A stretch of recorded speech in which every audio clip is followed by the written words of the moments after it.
All right, guys. Welcome to another weekly live call. It's me again. I'm founder of Digital Residuals, now known as Dividend Shift, in case you guys didn't know, right? So if you go to the link in my bio, if you're watching this on Instagram, it's going to be dividendshift.com. There's some funny story behind that. You guys would laugh if you knew about this, but I'll be for another day, right? So if you're watching this live, right, that means it's Tuesday, November 18th. It's 8:02 p.m. Eastern time, 5:02 on the West Coast. I want you to comment live below. Comment live, right? If you're watching the replay, and unfortunately, if you got this from an email, there's not going to be a replay. But if you are watching the replay from the Facebook group, I want you to comment replay below. Comment replay. And the reason why is because, number one, it actually helps with engagement. So people actually get a hold of the information necessary for them to be successful. But the other thing, like the biggest thing, is it tags you. So the way you want to think about this is actually pretty simple.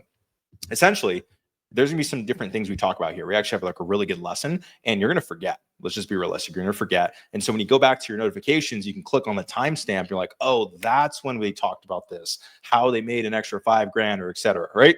So either way, guys, you will be successful. I'm actually streaming this live from Medellin, Colombia, right? Not Columbia, South Carolina, guys, or it's in North Carolina. Colombia, the country, guys. And it's pretty crazy. Just got the office. Paid taxes on it and all that stuff, guys. Colombia is crazy. They're like the CIA when it comes down to freaking your finances. They fine tooth comb.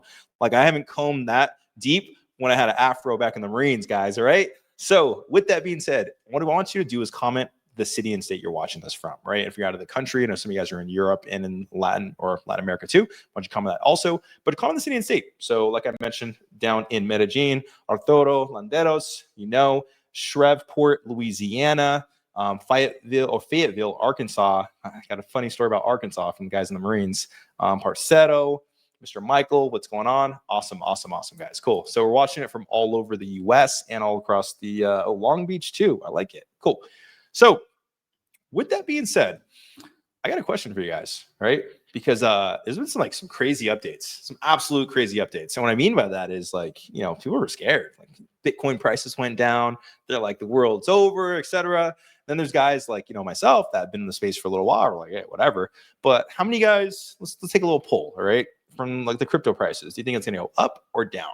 If you think up, comment up below. If you think it's down, I want you to comment down. Just to get this is like an unofficial survey, right? Just so we're all on the same page of like, all right, cool. Like, do we think this is actually going to stay around, or is it just like this fad that we talked about in 2025, right?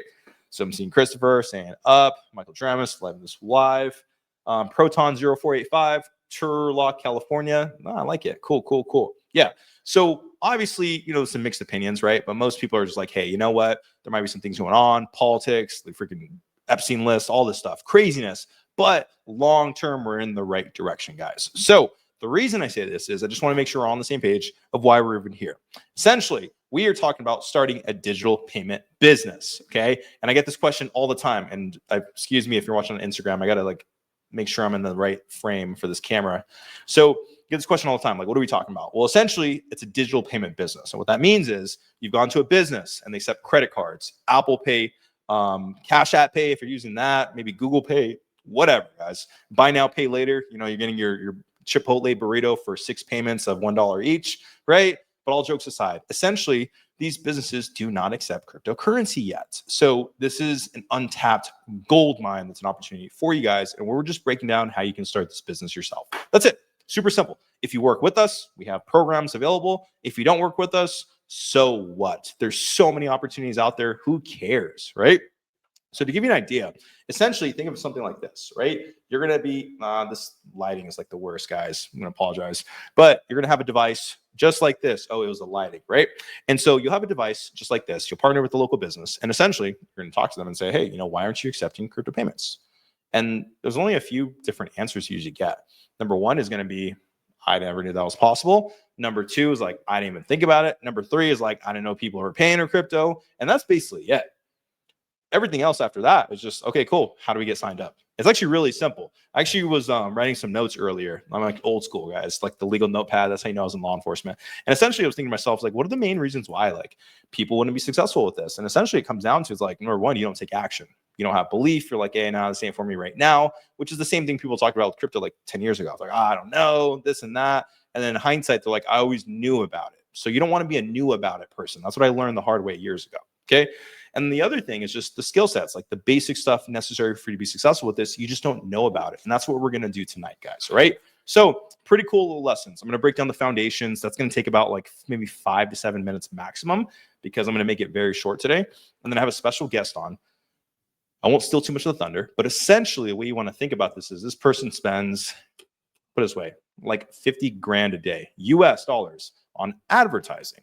So you're probably thinking like 50,000 a day. What's wrong with this guy, right? So the way you want to think about this is this person has a lot of experience, like what they're using for ads. So I'm going to tap into his knowledge to bring it to you guys to say, hey, how can we automate? How can we simplify just getting this business up and running and scaling? Like, how can I get people to reach out to me? I don't want to do any work. I'm lazy. So what I want to do is figure out the standardized practice that you guys can follow today, tonight, to actually get businesses reaching out to you to place devices just like this so you can earn residual income. So if you're excited and you're like, hey, man, let's get to the money, man. I want you to comment money below. Comment money below. And we're going to break down exactly how, number one, you can start the business. Number two, how you can scale the business. Number three, a little special announcement at the end too in a few minutes, right? So if you're watching this live, make sure you click the link in the bio so you can opt in and get a copy of the replay, because the Instagram stream will end a little bit. My assistant's not available today. And if you're watching this live in the webinar, obviously you'll get a copy after. In the Facebook group, hopefully it's in there too. All right. So a little bit about myself, guys, because I know some of you guys are pretty new to this. I'm Get on Tech Left, founder of dividendshift.com. That's dividend, like paying dividends, shift.com. And the reason I bring this up is because, really short background, but essentially I went from blue collar to business. That's it. Super simple guy. Went from the United States Marine Corps, I guess you say green collar, right? Got out, didn't end up in the right situation. I'll put it that way. Ended up sleeping in my car for a few months, had a lot of debt with credit cards, revolving payments, like, you know how it goes. And so I was just like, man, I really need to figure this shit out, because this is not good. Like, 75K, my first 6 figures is going to be negative in like credit card debt. Like, that's my claim to fame. So I'm like, this can't be life, right? So essentially run into a police officer, a sheriff's deputy in the Bay Area, chat with them. He's like, dude, you should look into a career in law enforcement. This is like 2013, right? So back then it was a little different, right? A lot of people wanted to be police officers, different sentiment, etc. A lot of competition. Ended up applying to probably like 30 something or 40 departments, which is terrible if you guys know. But essentially got hired in the city of Oakland, California. Oaktown, town business, as you guys know, right? And if you're from the Bay Area or just California in general, you know about Oakland, guys. And if you do know about Oakland, whether it's good or bad, I want you to comment Oakland below. Comment Oakland, all right? Not the town, not 510, whatever, right? So essentially, look at me. I'm like nice. I'm wearing a polo. I'm like clean cut. I'm like, welcome, citizens. We're going to have a great career. And there's a lot of interesting stuff that happened over the course of years. But that's not why we're here. Essentially, I worked my ass off. And what I'm explaining today is so you don't have to work your ass off, just to be frank. Essentially, I worked every single day. I lost a lot of money on investments, on businesses, on getting burned on some few things. And these are all lessons that I learned to prevent you from having to go through the same thing, because I was on that same path that you were on. The path was what? Just building residual income. I'm not looking to get rich. That was a byproduct, but essentially I just want consistent cash flow coming in so I don't have to say yes, sir, or no, sir to anybody else, right? So when it comes down to it, what I did was got into a few different boring businesses. A lot of things failed. I'm not going to lie. A lot of things failed. Some online ventures I tried, physical storefront. Fast forward today, got into some boring businesses, obviously a lot of crypto investments, and here we are today. So the reason I bring this up is because coming from like credit cards, Bitcoin ATMs, traditional ATMs, some vending machines also, you kind of like realize one thing. And the one thing is like, hey, boring businesses are great, but I like to focus on future-oriented things. And what I mean by that is like, hey, is the thing I'm investing in is going to be here in 2 years, 5 years, 7 years, and 10 years, right? And a lot of us don't like to think that way. But essentially, when I was a police officer, 2015, investing into this thing called Bitcoin, right? I'm thinking like, I wonder if this is going to be here years from now. And I was absolutely certain it would. That's why I was able to confidently invest so much. So when you're starting a business, let's be realistic. You don't want to be selling VHSs, right? You don't want to be selling USB sticks because the next Apple update and all of a sudden you're outdated, right? So with that being said, I started searching for new things. Obviously invested in a lot of stuff. And then this opportunity came across. Whereas started looking into it. It's like crypto payment processing. I'm like, what? I was like, that makes so much sense. What businesses accept crypto? And I want you to comment below. if you've been to a business that accepts crypto as a payment, I want you to comment digital below. Comment digital. And the reason why, I'm going to wait for you guys' comments because it'll take a second. But the reason why I bring this up is this, all right? When it comes down to it, it's a rarity. It's an absolute rarity to accept crypto payments anywhere. And usually, whenever I ask this, I can just, it's like that guy that says, what do you do for a living? How'd you do it and all that? I think it's American income. What ends up happening is you talk to these businesses and they always say the same thing, like, oh, I don't know, this or that. Or you talk to other people and they're like, actually, I haven't seen any. And that's the reason why it's an opportunity. So I started seeing this, like, I've got to be crazy. I'm like, there's no way in 2025 of all years, there's this opportunity that no one's talking about. I thought, I was like, I am like, no, again, you're stupid. Like, there's no way. Because this is months ago, building in the background very secretly. Because I'm like, I got to make sure this is legit. I don't want to be that clown online, etc. Right? So then this is back in like September, we decided, hey, you know what? We're going to run a beta if anybody wants to work with us, etc. And had pretty dang good results, right? People are like, yo, this makes sense. Keep in mind, if you Google crypto payments right now, if you Google it, you're going to see all these different articles, these news articles. But if you go back to September, there was nothing, absolutely nothing. So think about that for a second. In September of 2025, if you looked up the words, look it up, Google crypto payments, there's like no articles. They're all from like May, March, etc. There's this big gap. Then all of a sudden, boom, the floodgates started opening. Coincidentally, we had some ads showing this. People started paying attention, and now the momentum is on. The race is going, right? So the reason I say this is because people are waking up. It's going from like, I don't know, to like, maybe you have a point. And then it goes from maybe you have a point to, oh, okay, maybe I should do this. Then it goes from maybe I should do this to like, oh, crap, that guy's doing it, and he's doing well. I really need to do this. And I'm just trying to prevent that for the most amount of people as possible. So what I'm going to break down is the simple steps that you need to follow to literally build this business on your own. You don't need me. Do we have a program that can build it with you? Yes. But you do not need me with these steps, guys, right? So I want you to pay attention. And if you need the PDF breakdown of exactly what these steps are also, to recap it, comment PDF below. My assistant will send me a message probably later, and I'll send it to you on Instagram or on the webinar later too, guys, all right? So first things first, business formation, right? So this is like a small detail, but I was literally, just so you know, I was literally on the phone with my lawyer in Colombia, not the lawyer in the US, the lawyer in Colombia. I feel like Jay-Z, right? You got bigger problems, right? So essentially, you know, I was bringing this up because, hey, I might need to form a new business entity. How do I do it? I got to pay for Social Security for the employees and all that good stuff over here. And so the reason I say this, right, as funny as it is, because I'm like, how did I go from like this Marine who like just learned how to like pull the pin on a grenade to shoot a rifle to I'm like talking in Spanish, trying to get a business formed in Colombia, right? I'm like, I feel like this is Narco season 3, right? So the reason I say this is because you start realizing the benefit of this. It's a small detail, and there's probably like a lot of gurus or influencers that talk about this for the purpose of like them trying to sell you on doing it. But the reason why you want to form a business entity is a few different reasons. Number one, which is probably the most important, money matters, right? So essentially you want to protect your assets. There's a lot of other details, right? This is a super simple Reader's Digest version, but you want to separate your assets, personal versus business. There's a few different benefits. Number one, if you have problems, maybe get a divorce, maybe this or that, there's certain ways you can work around it. And then there's a lot of tax benefits. As you know, it's November, guys. November is like one of the most important months of the year. And it's not for Thanksgiving, guys. It's like the one full month you have left to write off stuff before 2025. Because come December, all those normal business write-offs, you go to that store, it's marked up. They're like, hey, man, I know why you're buying it. It is what it is. Do you want to buy it now and write it off your taxes? So I say this because essentially the way you want to think about this is as you spend, let's say $1,000, you lower your taxable income. In theory, very simple math, by $1,000. So you pay less taxes. So the rule of thumb is, do I invest into my business or do I invest into the US government or whatever government I'm in? You know, I bleed red, white, and blue, but I like to keep as much money as possible, guys. It is what it is. Maybe call me stingy, right? So there's that aspect. Then obviously you're going to form your EIN or get your EIN from the US government. Now that the shutdown is now over, if I remember correctly, you can get it because there's actually people operating the website and online, but you get that number from them. So from there, what we want to do is get a business bank account. Again, I bring up like the relationships, the benefits, etc. But the way you want to think about this is very simple. Essentially, you are able to take advantage of like business credit, different loans, different accounting, all these different products that aren't available to you on a personal level.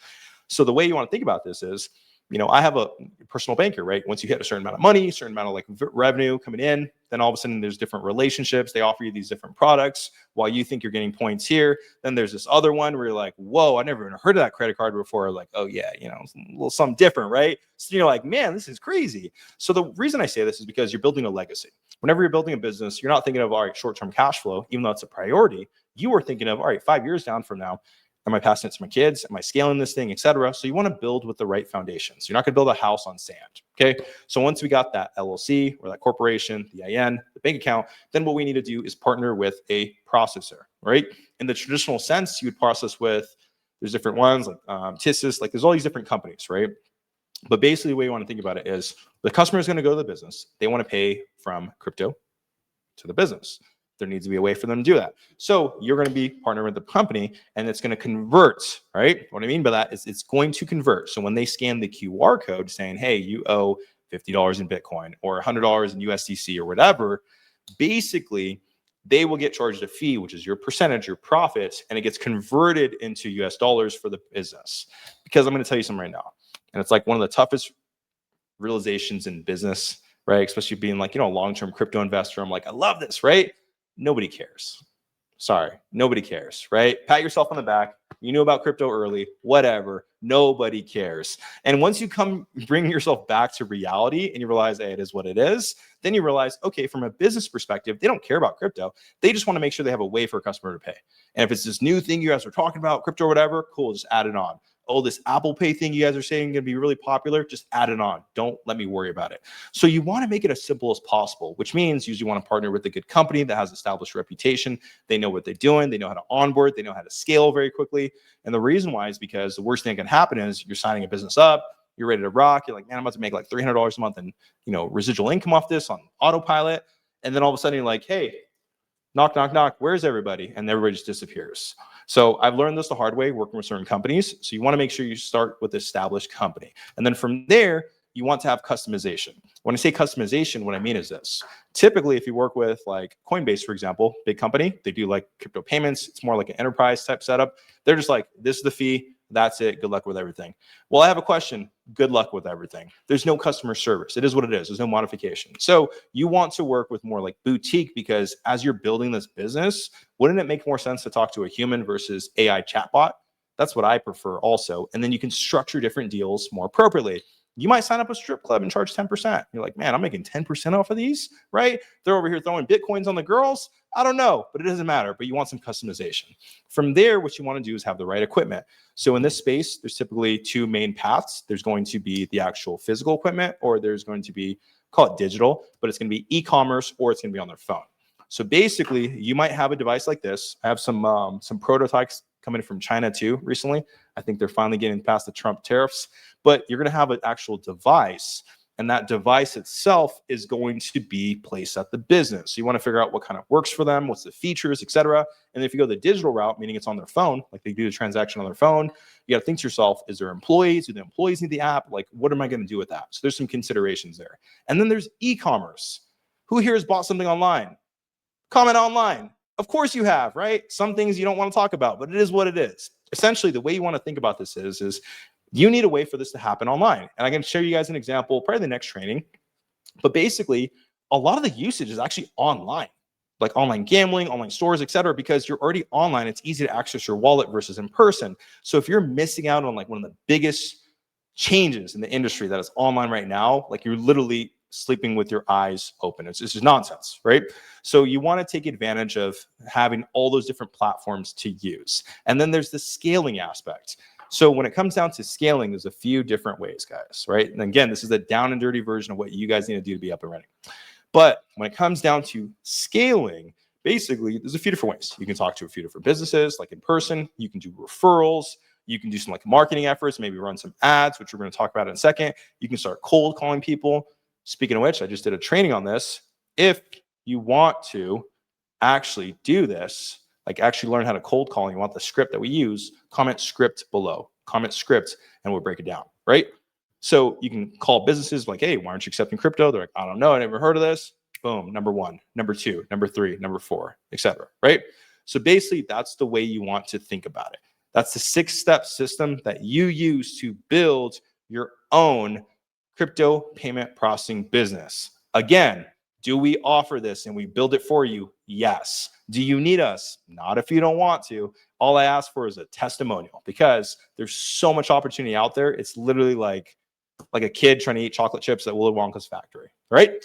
So if you enjoyed that and you do want that replay, or you want that copy of that PDF, like I mentioned, just comment PDF below, especially for an IG. And what I'll do is send me a DM so I don't forget, because I had this post that went viral, 1,000 messages. I'm sorry. I'm just trying to keep up, guys, right? If you saw my eyes, I got Starbucks raccoon eyes. So what I want to go over next is actually going to be something that I really like. So good friend of mine, really big in like the legal space, right? So if you know like legal influencers, number one, he probably knows them, right? And he probably runs their ads, because, you know, in the advertising space, you know, for me, I'm like, I spend 1,000 a day, 2,000 a day, which is like 60,000 a month. You're just like, whoa, like, man, this is stressful. That credit card bill says you spent 58,000. You're like, oh my goodness, this is more than I used to make in a salary. He spends that in a day. Think about that for a second. Imagine your credit card is spending like 50 grand in a day. That's sickening, right? So there's a lot of experience. So I asked him, I was like, hey man, you know, because you do this at such a high level for some of the biggest like multi-billion-dollar corporations, like legal firms, like the settlements and all that good stuff, can you give us a training down and dirty, man? You don't got to make it any crazy. Like, please just give us like 10 minutes. He's like, all right, man, I'm gonna do it. This guy's a quant, right? If you guys know what a quant is, he is like, man, he's like Asian Jesus, right? He's like UC Berkeley plus UCLA plus, you know, Rutgers plus whatever, guys. He knows all the stuff about ads. So if you have any questions on setting up your ads on autopilot for literally to have businesses reach out to you to work with you, and if you're excited, I want you to comment Simon below. Comment Simon, because it's gonna be a good training. I was like, hey man, just keep it like PG-13, because I know you have a lot of details. You're gonna overwhelm people. You overwhelm me, and I spend a lot of money. So keep it super simple, all right? So what I'm gonna do is, let me see if I see Simon in here. Let me get him on stage. Mr. Simon, where are you at? All right, can everyone hear me? If you guys can hear me, just say yes in the comments. Just let me know if you guys can hear me, and then I'll get started right away. Awesome, everyone just commenting my name, cool. All right, everyone can hear me? Perfect, awesome. So just to introduce myself, just a little bit introduction about myself and what I do. My name is Simon. I run a company called injuredcases.com, formerly known as River Marketing. We work with personal injury law firms all across the United States of America. I'm sure if you're very familiar, if you ever drive down a highway and you see billboards saying, hey, were you ever injured in a car accident? Call 1-800-X something lawyer, right? I basically do that on a higher level on advertising, on Facebook ads, Google ads, whatever advertising channels online, compared to obviously generic marketing like billboards, TV and radios, things like that. Right. So I've been in the lead generation space for a pretty long time. I don't know what you consider long, but maybe around the last 3 years. I was in the advertising space for even longer. I come from the e-com background. So obviously Gedem was talking about e-commerce. I'll kind of get into that in terms of my background as well. But right now what I'm doing is essentially marketing, like I'm a marketing company, and lawyers and big law firms within the personal injury space for car accidents, workers' compensation, meaning work-related injuries, for settlement value cases, pay me to actually provide leads to them via Facebook ads or Google ads, YouTube ads, whatever it is, right? So I'm just kind of giving you my story. I have a little bit of a presentation here that I kind of whipped up in the last few minutes. So it's not the best, don't hate me for it, but I'm just gonna share my screen and hopefully you guys can see it.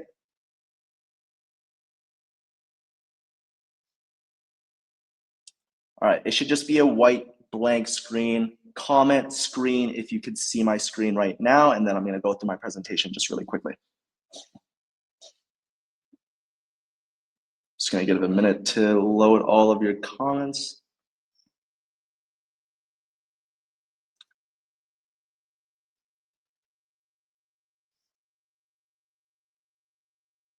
All right. So my background, very, very simple. I actually started running advertising on Facebook online for e-commerce, whether it's like, I know you guys probably heard of drop shipping, so it's very common startup. I started within the dropship space around when I was around 15 years old, maybe 14 years old, right before I went into high school. So I've been doing this for a really long time, since I was a kid. So if you see my screenshots, these are screenshots of my photos back in 2020, around the time I was in high school doing drop shipping. So if you see, these are like November 4th, 2020, November 7th, 2020, September 2020, November 2020. That's really kind of when I got my foot in the door and I started spending a lot more money on advertising. And this was for my own stores at the time, where I was actually building my own stores, finding my own products and running my own ads in order to actually be profitable and make money off of these products myself. How I got into this is a very funny story. I actually had a mentor and a friend of mine, which I still am doing business with to this day. But essentially, I was at the YMCA one day, and I was like 14 at the time, to be honest. And I was playing basketball, and there was a guy that I knew that I've seen maybe a few times throughout that week, and we were just playing like pickup ball, and there was a snowstorm. And obviously, I was taking the bus at the time. I was like 14 years old. I did not know how to drive, and I asked him to drive me home because he had a car. And during the ride home, while he was driving me home, he had his phone on the dashboard, and I was seeing Shopify notifications come through on his phone. And like that little Shopify notification where it goes cha-ching, and I was very interested. I asked him a few questions about how this works, what does he do, how is he actually able to make money through his phone, because that was a brand new concept to me at the time.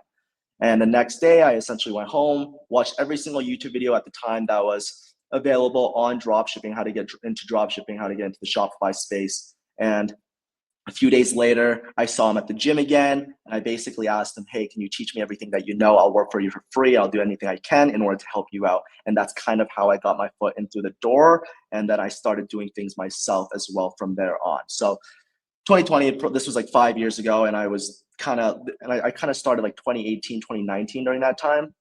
So I was maybe like 14 years old, and I was running a bunch of different Shopify stores for different products and just running my own ads. I wasn't spending a crazy amount of money like I am now, obviously, but still it was a great way to actually understand and learn how to run Facebook ads.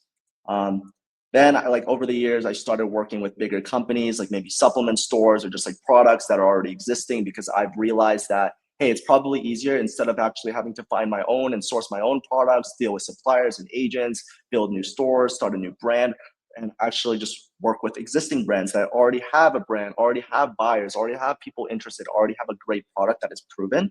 So that's what I started to do in order to generate more business for myself, make more money, all that good stuff. So I started running ads for existing companies. Then I stopped doing Shopify and e-commerce. I completely stopped that space, and I went into a completely different niche, which is basically a marketing agency in terms of the lead generation space. And I wanted to start my own company, kind of move away from the e-commerce. E-commerce was getting really saturated during the time, right? Obviously around like right after COVID or during COVID, during that time was when e-commerce was like the most booming thing. Like everyone was talking about drop shipping. Everyone was talking about starting a Shopify store. Everyone was learning ads and running ads for businesses and things like that in terms of the e-commerce space. So it was getting really hectic. Business kind of slowed down for me, and I wanted to do like a pivot shift.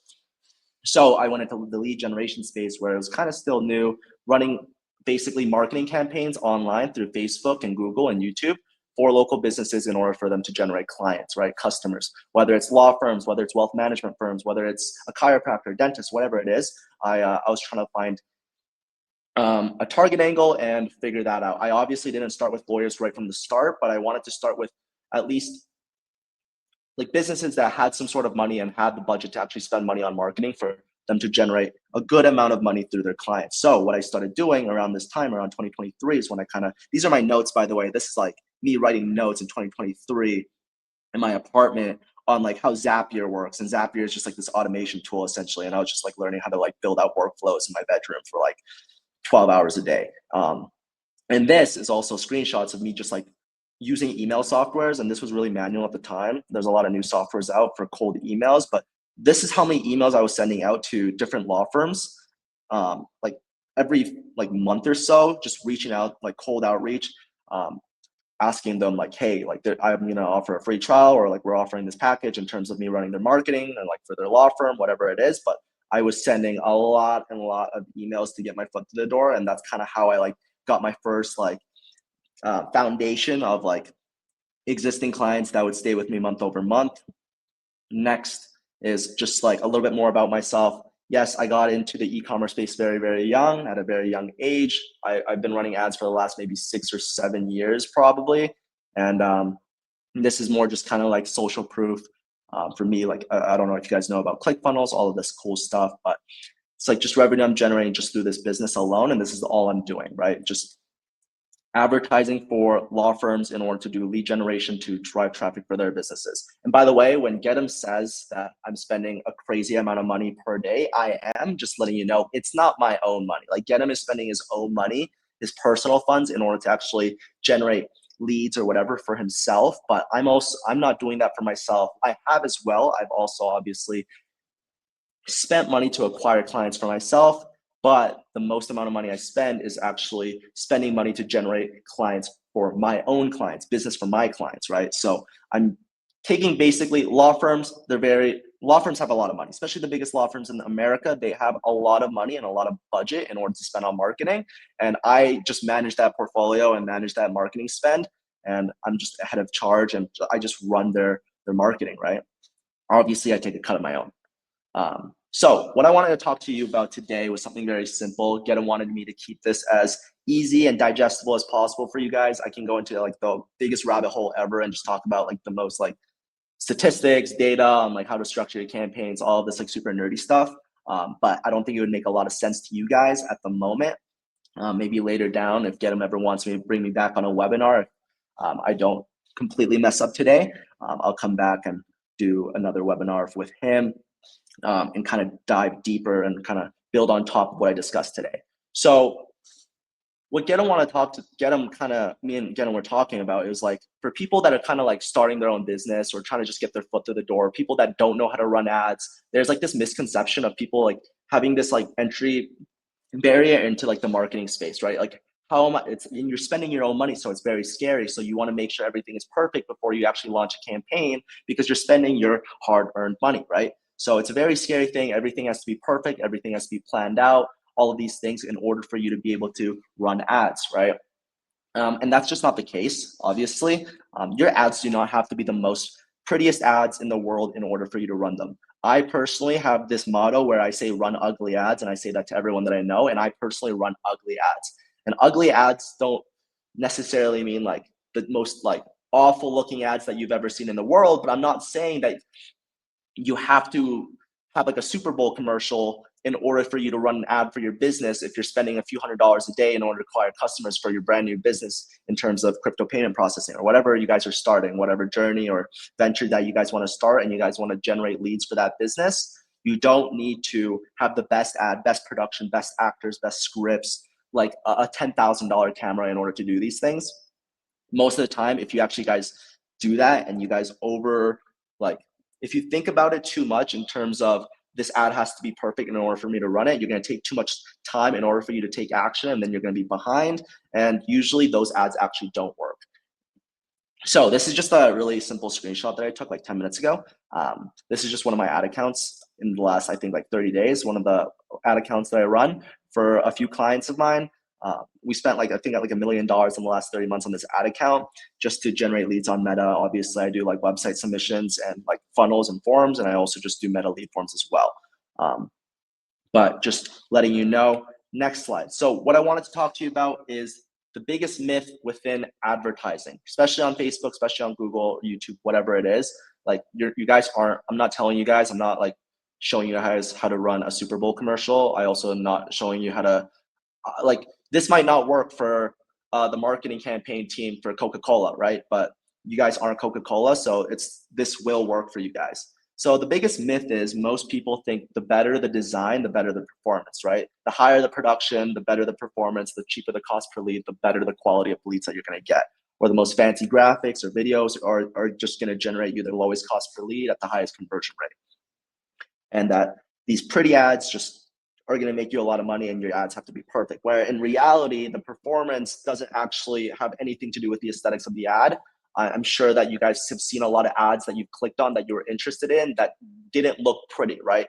It doesn't really matter. And like the market does not care at all about how the ad looks, right? They just care about how good the messaging is, right? So like this is like an ad. Like these are just like screenshots that I take like just while scrolling of like ads that I just see and I think they're really good ads or just like really interesting and I just screenshot them. So I just put them in every slideshow, right? Like this is something super simple, but like I'm pretty sure this guy was running this ad for a really long time. Like this is like I ran a variant of this ad for myself. So, and it's just like scribble, right? All right, so I'm gonna explain why the ugly ads work though. So it's a pattern interruption, right? Like, for example, they're gonna stop scrolling because they're gonna understand that, well, first of all, it's like when you're scrolling, like picture this, like you guys are scrolling yourselves. When you're scrolling on Instagram, Facebook, or whatever social media, TikTok, whatever it is, and you're scrolling through Instagram and you see an ad that's sponsored, and you could tell obviously that it's an ad within the first like 30, like 3 seconds or 1 second of you actually taking a look at that ad, and you understand, hey, this is an ad, you're most likely 99% gonna just scroll. You're just gonna scroll because you know it's an ad, it looks like an ad. It looks like some high professional TV, like some big corporation or big companies running this ad, and you're just not going to be interested because you're not obviously going to know it's an ad, and you're just going to scroll because you're not on Facebook or Instagram to just like look at ads. You're not trying to be sold all the time. People don't like being sold, by the way. People like don't like the feeling of being sold, right? They want to sell themselves on it instead. So you want to have like a pattern interruption where people kind of think like they don't really know it's an ad until like you start like talking about the offer, about the CTA. Like the first part of the ad should look or say something to the point where you don't even know it's an ad and you think it's an organic post or video or whatever it is on your feed, right? And when it's more authentic, so like the raw, low production visuals, like people think it's more genuine, it's more authentic, and they're gonna trust you more. I know people think like the better the looking the ad, more people are gonna trust you because it looks professional, but it's actually not true. If it looks way too professional and then also way too good to be true, people are just think it's a scam, right? When if it looks a little bit more authentic and like it just looks like someone's actually like proposing a really good offer and they're genuine and they're coming off as an honest person, people are actually have higher trust towards that ad and actually probably convert at a higher rate, right? So, like I'm saying, like number three, polished is like I'm being sold, and ugly is like this just looks like a post that I would see that maybe my friend posted or my friend reposted or like a story, whatever it is, right? You just want attention. Like this whole marketing game is attention, right? The more attention you have, the more money you have. That's just marketing in general. So I'm going to talk about the only three things that actually matter in terms of your ads or whatever you're running. So number one is your hook. The first like second or 3 seconds basically determines the entire ad itself, because obviously you might have the greatest offer in the world and you might have the greatest CTA in the world on your ad. And like that, like second half part of your ad might like compel the best offer ever, but no one's going to care. No one's going to be able to see that in the first place if they just like scroll past after 3 seconds, because the first 3 seconds or the first few seconds, that hook is what's actually going to keep them staying to the end of the video, right? So the hook is the most important part. And then the offer. The offer does kind of like the heavy lifting in terms of the value exchange. If you're offering something great in terms of it's irresistible, right? Even if like it's a really ugly ad and it doesn't really matter, it's still going to convert, right? So the offer is like the large section of your, it's probably gonna take up like 60% of like how the ad is, if it's a video, obviously, or if it's an image. I run a bunch of image ads. Like when people say run, like when I say run ugly ads, I run image ads, I run carousel ads, I run video ads, like UGC ads, whatever it is. So obviously, if your offer isn't that great, it doesn't matter how great your ad is, right? Like you could just like talk about something and it's not really like compelling, and no one's gonna really kind of get to the end of the video. And then number three is just an actual clear, simple, actionable step in terms of letting them know like where they need to go now, right? Because like, what's the next steps, right? Like, where are you going to take them? Where are they going to be directed to? Are they going to fill out a form? Are they going to watch a video? By watching this video, what's going to happen? Are they going to get a free material? Are they going to get an ebook? Are they going to, whatever it is, like what are they gaining from going and clicking your ad and going to a form or going into a website and filling out their information or whatever it is, or opting into your ad? Like what are they actually getting in exchange, and what's the actionable path? Like you have to like break it down for them. You click this video and then you're going to get redirected to this, and then you're going to fill out this form, and the reason you're filling out this form is for X, Y, and Z, right? Like that, you have to make it super clear, because people aren't really like using 100% of their brain looking at your ad, right? So you have to make it really easy for them to understand in a shorter period of time. What actually moves your cost per acquisition down, right? Like I said, better hooks, stronger angles, cleaner offers, sharper CTAs, being very emotional. Like emotional might mean either you could be very specific in terms of who you're actually targeting to, or you could be very emotional. You could be very relatable. You could be emotional in terms of like, you could piss people off on an ad. And you might say like, that's probably not a good idea. Why would I want to piss off my potential customers? Like people, when you drive emotion, like even on a sales call, you want to drive emotion, and like your ad is your, like, it's the first part of your sales, right? Process. So striking emotion is very important when you're actually building out your first ads, right?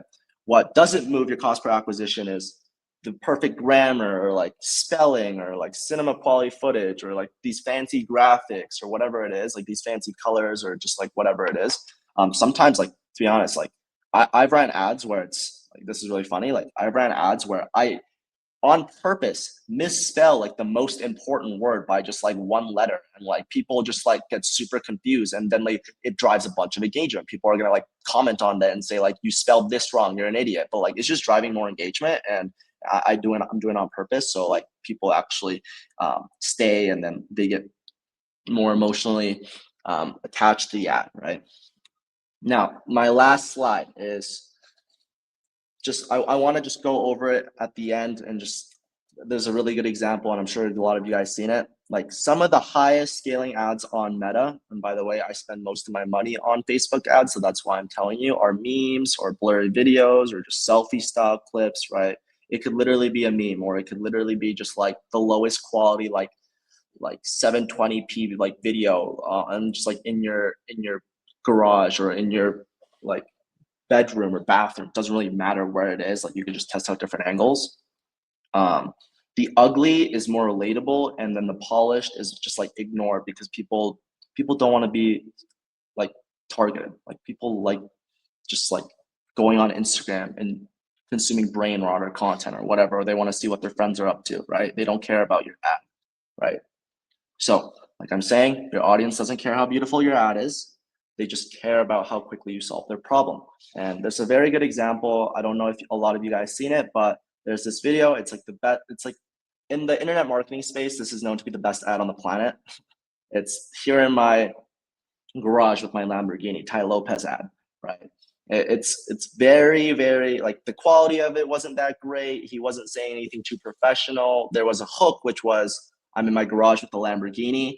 And then it drove a lot of emotion because he said, I don't care about the Lamborghini and I care about books, and shows it turns around, it's a library, right? So the lesson here is like, don't wait in order for you guys to start your first campaign, because I see a lot of people actually struggle with this and take forever, and then they just never eventually get to it, and then they just don't run ads. They think ads are super complicated and it's like super overwhelming, which I get it. I was there as well, but it's 90% the ad and 10% the setup. And I tell that to every single person that's trying to get into the ad space. All the technical stuff that you see, all the settings, all the adjustments, all the targeting within the advertising platform itself does not really matter if your ad sucks, right? Your ad does like 90% of the work, and then it's like 10% the setup. So you just guys need to know is like, you guys can literally just like film yourself, record yourself, like just write something on like go to Canva or use Canva AI to just put anything on a blank screen, right? And just have like really good copy. Copy is a lot more important than visuals or whatever you're actually seeing, right? Copy is way more important than how highly produced your ad is, the quality of the camera, or anything like that. And I just want you guys to know, like, it's a lot easier than what it seems, and ugly ads work. And if not, they work better than the higher production ads. And it's a lot easier to make ugly ads compared to really high production ads. So it should be easier for you guys to start.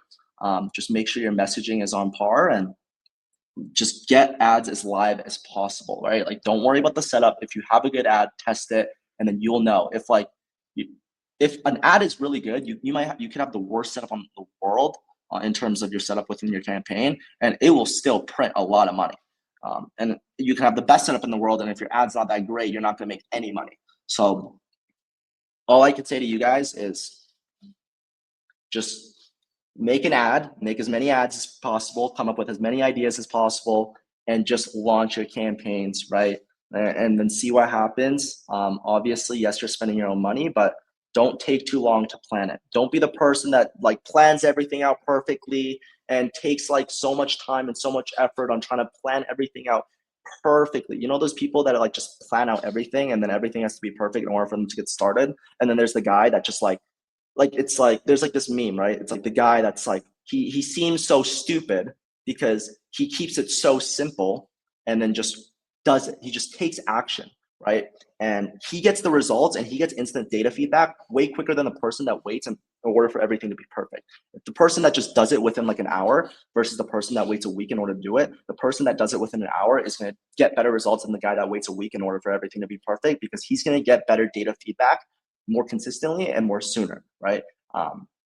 And that's all it is at the end of the day. And just don't be the guy that plans everything out and just doesn't take action and is always too late. Just don't be too late. That used to be me. I used to always like try to make everything perfect, and I used to just be the guy that took a month to do something.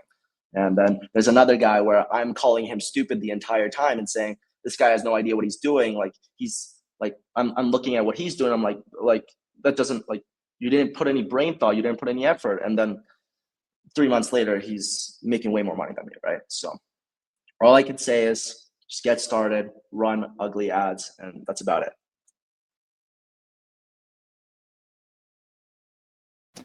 Man, that was pretty dang good. All right, that was pretty dang good. Let me put myself in view over here.